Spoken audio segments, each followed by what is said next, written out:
Well, hello there. I'm Doug Meadows. I'm the founder, visionary, and hero maker here at David Douglas Diamonds. And I just want to welcome you to another week of a century of luxury and legacy. And today, wow, I am at the Detroit Metropolitan Building where my grandfather started in 1926, over 100 years ago.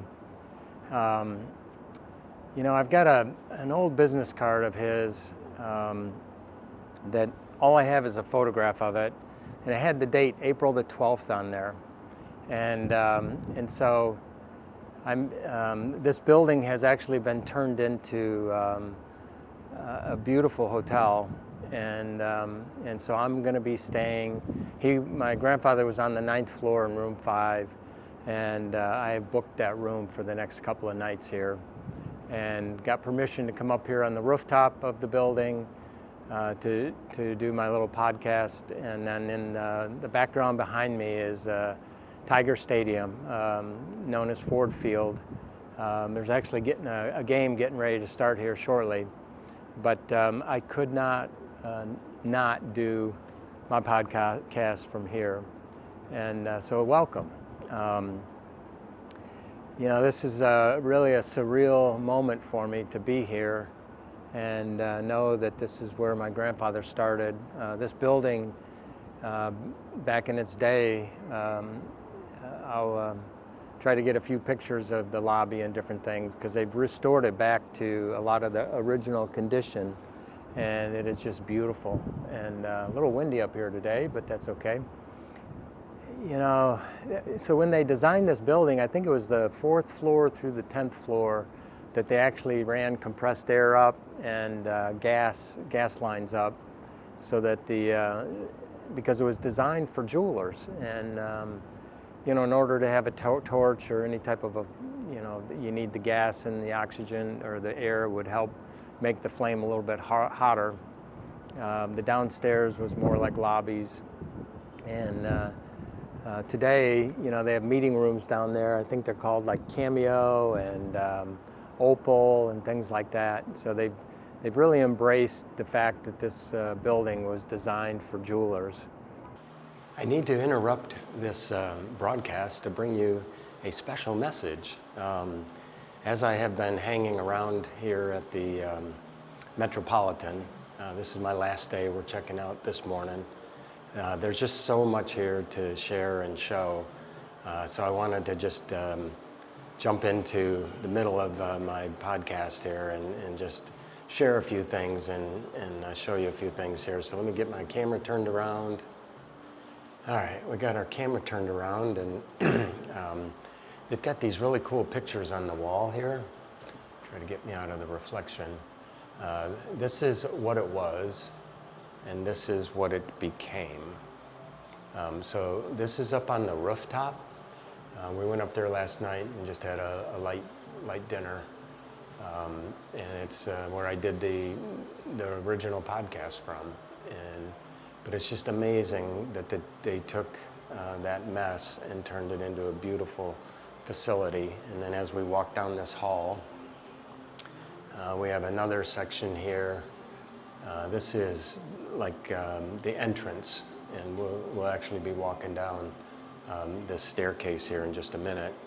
But this is kind of like the lobby,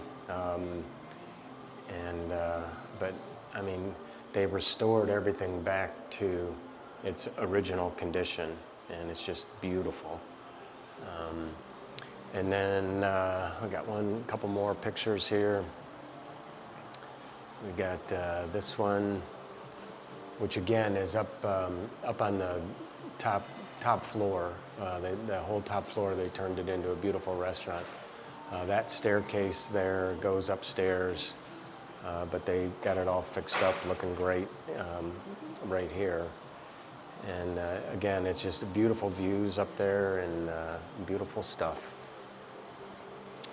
Then we come down here, and they did some restoration with this here. That's what it was, and this is what it became. So again, that's kind of down in the lobby area. But I had mentioned on the rooms that they had named some of these meeting rooms. I had my names wrong when I was talking about it. So we have the cameo room, and then we have the pendant room, and then over here we have the locket room. And but I mean, it's just, I don't know, it's just such a beautiful hotel and a beautiful building. I mean, got this grand staircase that you get to walk on down, and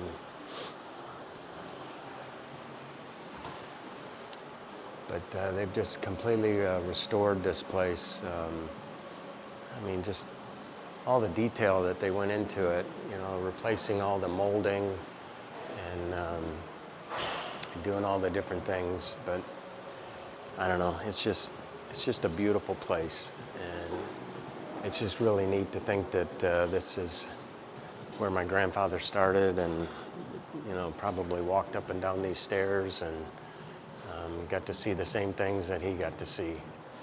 But they have a whole nother section back here. It's kind of a mezzanine. You go up these stairs. Let's go on up there and see what we got. But they just have all these little cool nooks and crannies with these little meeting places to where you can meet and have a good time, just relaxing. But we'll run up these stairs real quick and see what's up here. They just got memorabilia and pictures hanging around. But when you stay here, you get breakfast. Just another neat little spot to meet. Oh, they got some more pictures down here. Let's see what these are.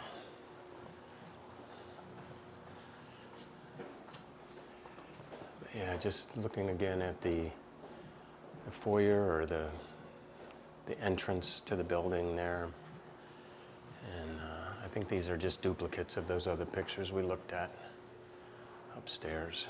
But I don't know, it's just a really cool place to stay.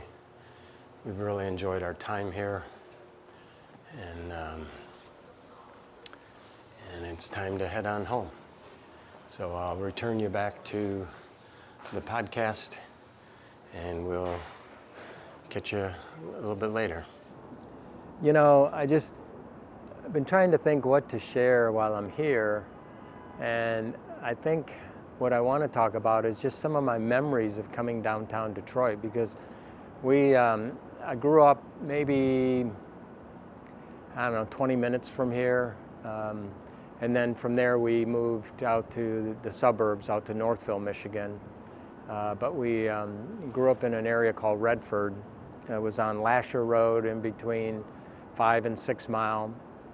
It's funny, 5 Mile, they call it Finkel, but in between 5 and 6 Mile, or 5 and Grand River. But it was I lived there till I was about 5, and then that's when we moved out to the suburbs, and that's when my dad and uncle moved out of downtown Detroit and took the business out to the suburbs. And that'll be a whole nother story in and of itself later on. But, I think back to, a few of my memories down here as a little kid, coming down here for the Thanksgiving Day parade. My dad had some friend that owned a bookstore down on I believe it was Woodward Avenue that the parade would go down. But and I mean, it's just real vague memories of that, seeing all those books and seeing the parade and different things. But kind of getting a little bit older, when I was driving, there was one time I was having some girl trouble, and just really frustrated and upset and different things. And so I took my dad's motorcycle. He had I think a Yamaha 650 at the time, and I decided to come cruising down here in downtown Detroit. And that wasn't the brightest idea to do. I was driving down Jefferson Avenue, was probably 1 o'clock in the morning, and I had a car pull up next to me, and it was full of some guys, and they basically were screaming at me that they said, "We're gonna kill you, white boy." And I'm like, I was naive. I just thought they were kidding, and but it turned into a pretty wild chase down Jefferson Avenue. But thankfully, I don't know, thought fast enough. I was on a motorcycle. I could maneuver a lot better than them. And I just let them to start pull up next to me, and I just stopped really fast, turned around, and then took a few side streets. And then I made my way to a place that to me is a safe haven, and that's called Greektown down here. Detroit is built of so many different ethnic communities down here because of the auto industry. People from literally around the world came here to get work, and they congregated together in different areas. You know, we had Hamtramck for the Polish people. We had Greektown for the Greeks.